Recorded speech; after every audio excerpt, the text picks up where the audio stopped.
ओम शांति। आज 29 जनवरी 2024 आज की साकार मुरली के अनमोल मधुर महावाक्य है।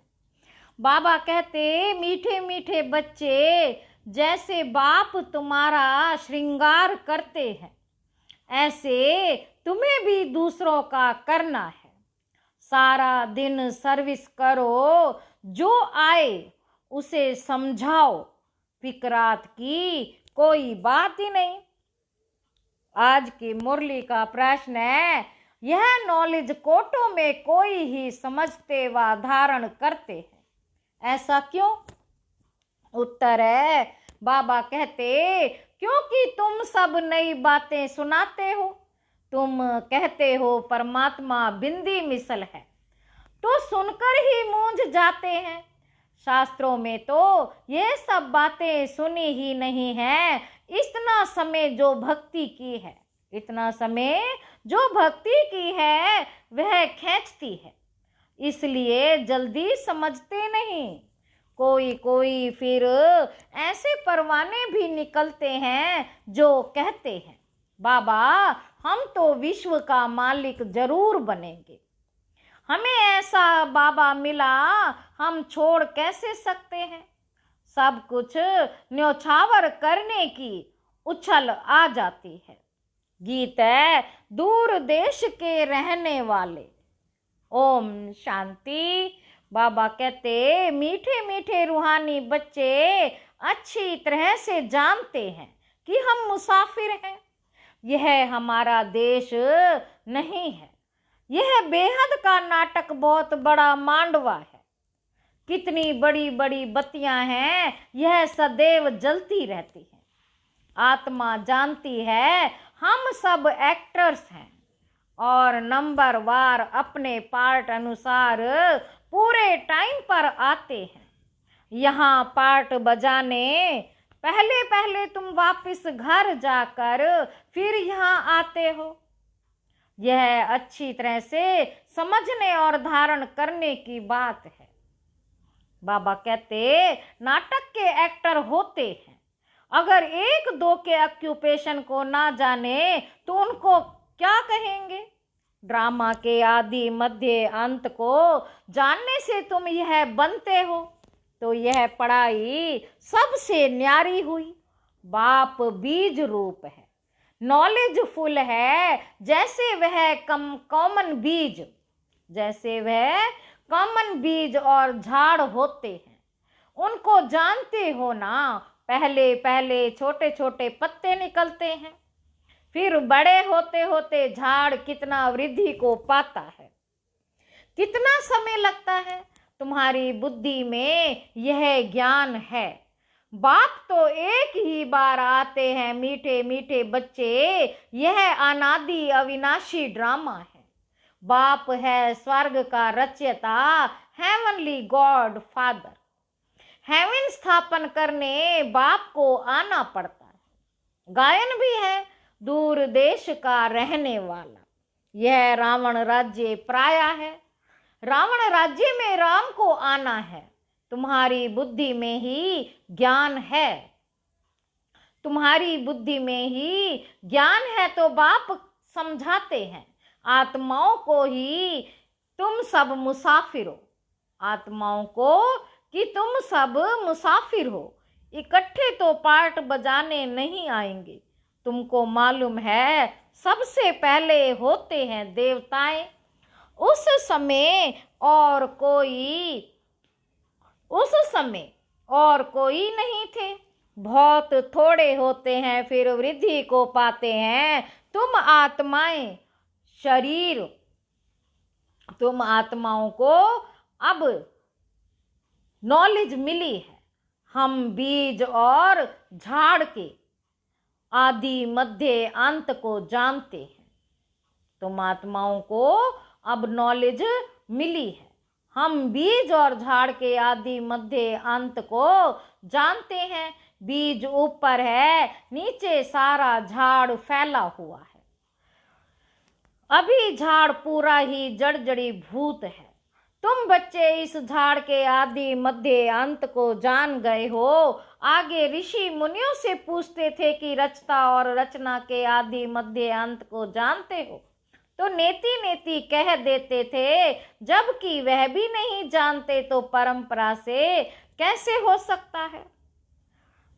यह सब बातें अच्छी तरह से धारण करनी है, भूलना नहीं है। पढ़ाई तो पढ़नी है, पढ़ाई और योग बल से ही तुम पद पाते हो। पवित्र भी जरूर बनना है, सिवाय बाप के और कोई पवित्र बना न सके। विनाशी धन दान करते तो राजाई कुल में अथवा अच्छे कुल में जन्म लेते हैं। तुम बच्चों को बहुत बड़े घर में जन्म मिलता है। नई दुनिया तो बहुत छोटी होती है। सतयुग में देवताओं का जैसे एक गांव है। शुरू में बॉम्बे कितनी छोटी थी, अब देखो कितनी वृद्धि को पाया है। आत्माएं सब अपना पार्ट बजाती हैं, सब मुसाफिर हैं। बाप एक ही बार का मुसाफिर है, हो तो तुम भी एक ही बार के मुसाफिर। तुम भी एक ही बार आते हो, फिर पुनर्जन्म लेते पार्ट बजाते ही रहते हो। अभी तुम अमर लोक में जाने के लिए अमर कथा सुनते हो, जिससे 21 जन्म ऊंच पद पाते हो। 21 पीढ़ी कहते हैं ना, पीढ़ी अर्थात बुढ़ापे तक। फिर दूसरा शरीर आपे ही लेंगे। अकाले मृत्यु नहीं होगा, वह ही अमरलोक, काल का नाम ही नहीं।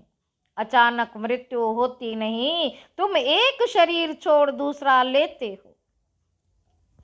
दुख की कोई बात नहीं, सर्प को दुख होता है होगा, सर्प को दुख होता होगा क्या, और ही खुशी होती होगी।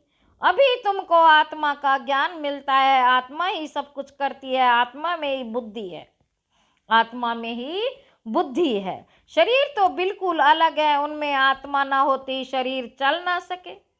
कैसे शरीर बनता है, आत्मा कैसे प्रवेश करती है, हर चीज वंडरफुल है। बाप कहते हैं, मीठे मीठे बच्चे तुम्हारा स्वर्ग है, वंडरफुल वर्ल्ड।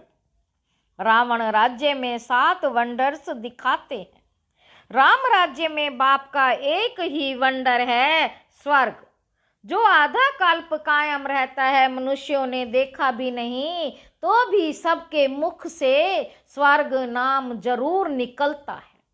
अभी तुम बुद्धि से जानते हो, कोई ने साक्षात्कार भी किया है। बाबा ने भी विनाश और अपनी राजधानी देखी है। अर्जुन को भी साक्षात्कार में दिखाया है। अब बरोबर ये है गीता एपिसोड।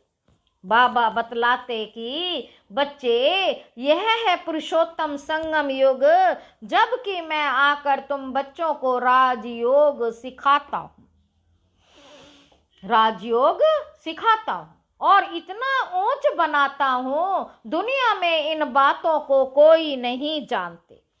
तुम बहुत मौज से रहते हो, यहाँ मनुष्य मरते हैं तो दीपक जगाते हैं कि आत्मा को अंधियारा ना हो।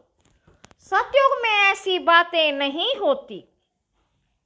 सतयुग में सब आत्माओं का दीपक जगा रहता है, घर घर में सोजरा रहता है।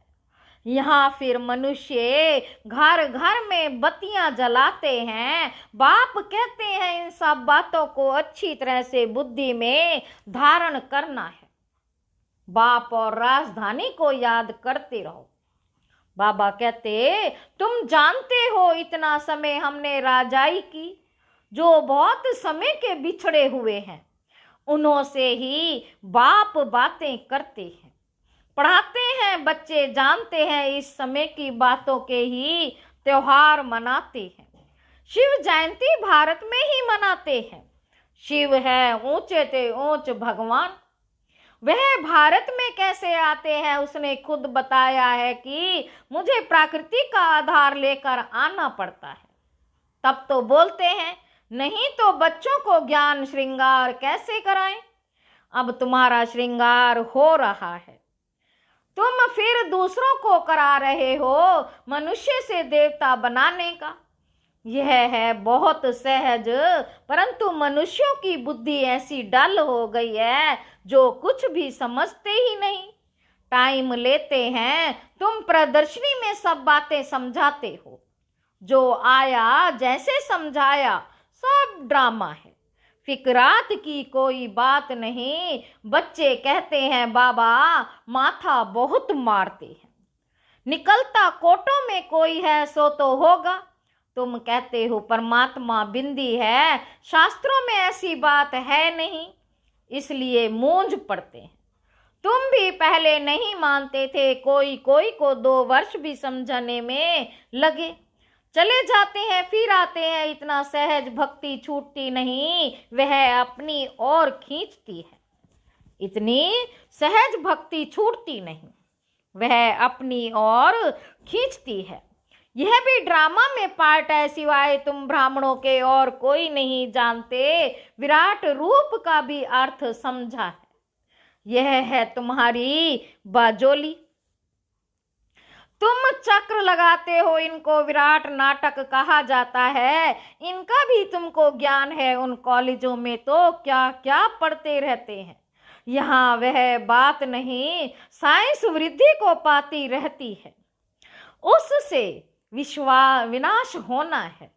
साइंस वृद्धि को पाती रहती है, उनसे विनाश होना है। अभी भल तुम समझाएंगे, परंतु विरला कोई मिलेगा जो कहेगा ये तो बहुत अच्छी बात है, यह तो रोज समझाना चाहिए, कितना भी काम हो। परंतु कहेंगे हमको तो बाबा से वर्षा मिलता, हमको तो बाबा से वर्षा जरूर लेना है, यह तो अथाह अनगणित कमाई है। बाबा कहते बच्चे मेरी बुद्धि में सारे झाड़ की नॉलेज है, सो अभी तुम भी समझ रहे हो। बाप जो समझाते वह बहुत एक्यूरेट है, 1 सेकंड ना मिले दूसरे से। कितनी महीनता है, तुमने कितने चक्र लगाए। यह ड्रामा जू मिसल है। एक ही चक्र को 5000 वर्ष लगते हैं, उसमें सारा खेल चलता है। उनको ही जानना है। वहां गाय भी हैं, फर्स्ट क्लास होंगी। जैसा आपका पद वैसा फर्नीचर, वैसा मकान भव का होता है। खुशी भी आत्मा को ही होती है। हमारी आत्मा तृप्त हुई, तृप्त परमात्मा तो नहीं कहा जाता। कहेंगे तुम्हारी आत्मा तृप्त हुई, हाँ बाबा तृप्त हुई, तो ये सब खेल चलता आया है। बाप जो समझाते हैं ये भी ड्रामा का खेल है, ये भी ड्रामा का खेल है। आप जो समझाते हैं, अब बाप तुमको रिज्यूविनेट कराते हैं, तुम्हारी काया कल्प वृक्ष समान बन जाती है।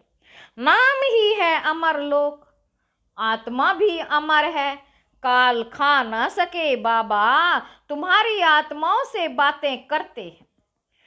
अकाल आत्मा जो इस तख्त पर बैठी है, अकाल आत्मा जो इस तख्त पर बैठी है, उनसे बातें करते हैं। आत्मा इन कानों से सुनती है। हम आत्माओं को ही बाप पढ़ाने आए हैं। बाप की दृष्टि हमेशा आत्माओं पर रहती है।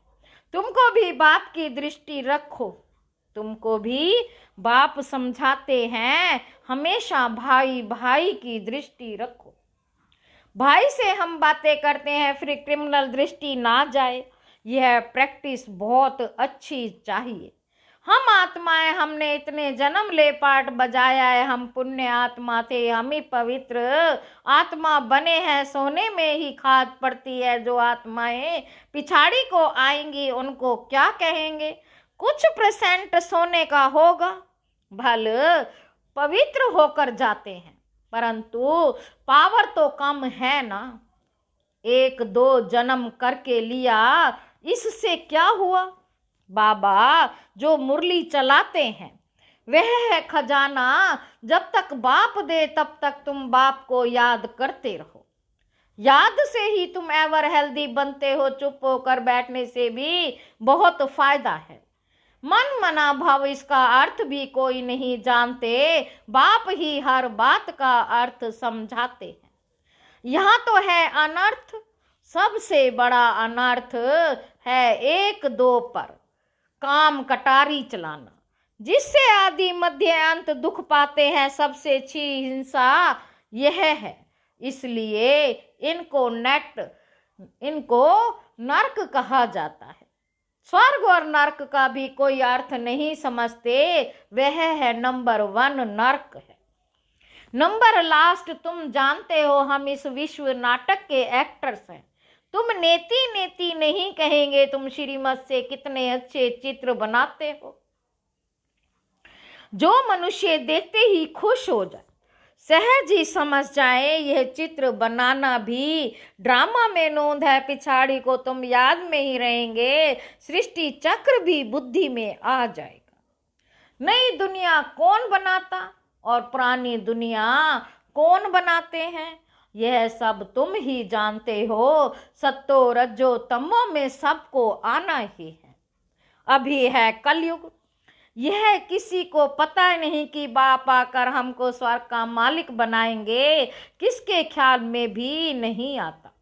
तुमको तो अभी सारे सृष्टि के आदि मध्य अंत की नॉलेज है। रचयिता बाप इसमें बैठ समझाते हैं कि मैं तुम आत्माओं का बाप हूँ, बेहद का टीचर हूँ। यह संगम युग है, पुरुषोत्तम युग है। सतयुग और कलयुग को पुरुषोत्तम नहीं कहेंगे, संगम पर ही तुम पुरुषोत्तम बनते हो। जब बाप आकर राजयोग सिखलाते हैं, दिन प्रतिदिन तुम बच्चों को समझाने में बहुत सहज होगा। झाड़ वृद्धि को पाता रहेगा। शम्मा पर बहुत परवाने आते हैं फिदा होने, ऐसे बाप को कौन छोड़ेगा। कहेंगे बाबा बस हम तो आपके पास ही बैठे रहें, यह सब कुछ आपका है। ऐसे ऊंच बाप को हम छोड़ें क्यों। जोश बहुतों में आता है, बाबा से विश्व की बादशाही मिलती है तो हम छोड़कर क्यों जाएं। यहाँ तो हम स्वर्ग में बैठे हैं, यहाँ कोई काल भी नहीं आ सकता, परंतु बाप की श्रीमत लेनी पड़े। बाप कहेंगे ऐसे नहीं करना है, उछाल तो आएगी, परंतु ड्रामा में ऐसा नहीं है जो सब यहाँ बैठ जाए। जोश आता है क्योंकि जानते हैं यह सब कुछ खत्म होने वाला है। जिनका पाठ है वे सुनते रहते हैं। बाप कहते हैं तुम LLB ICS पढ़ते हो, ICS पढ़ते हो, इनसे क्या मिलेगा। कल शरीर छूट जाए तो क्या मिलेगा, कुछ भी नहीं। वह विनाशी विद्या, यह है अविनाशी विद्या जो अविनाशी बाप देते हैं। टाइम बहुत थोड़ा है, तमो प्रधान से सतो प्रधान इस जन्म में ही बनना है, वह तो याद से ही बनेंगे। और सब देह के धर्म छोड़ माँ में कम याद करो। शरीर पर भरोसा नहीं है, पढ़ते पढ़ते मर जाते हैं। तो बाप का काम है समझाना, उस पढ़ाई में क्या कमाई है और इस पढ़ाई में क्या कमाई है, यह तो तुम जानते हो। शिव बाबा का भंडारा सदैव भरपूर है, इतने सब बच्चे पलते रहते हैं। फिकर की कोई बात नहीं, भूख मर नहीं सकते। लौकिक बाप भी देखते हैं बच्चों को खाना नहीं मिलता है तो खुद भी नहीं खाते। बच्चों का दुख बाप सहन नहीं कर सकते। पहले बच्चे पीछे बाप, माँ सबसे पीछे खाती है। रूखा सूखा बचता है वह खा लेती है। हमारी भंडारी भी ऐसी है। अच्छा मीठे मीठे सिक्की लधे बच्चों प्रति माता पिता बाप दादा का याद प्यार और गुड मॉर्निंग। रूहानी बाप के रूहानी बच्चों को नमस्ते। धारणा के लिए मुख्य सार, भाई भाई की दृष्टि पक्की करनी है। हम आत्मा भाई से बात करते हैं। यह अभ्यास कर क्रिमिनल दृष्टि को परिवर्तन करना है। बाप जब ज्ञान खजाना देते हैं, दूसरा पॉइंट है, बाप जब ज्ञान खजाना देते हैं तो याद में बैठ बुद्धि रूपी झोली से खजाना भरना है। चुप बैठकर अविनाशी कमाई जमा करनी है। वरदान है आत्मिक मुस्कुराहट द्वारा चेहरे से प्रसन्नता की झलक दिखाने वाले विशेष आत्मा भव। ब्राह्मण जीवन की विशेषता है प्रसन्नता।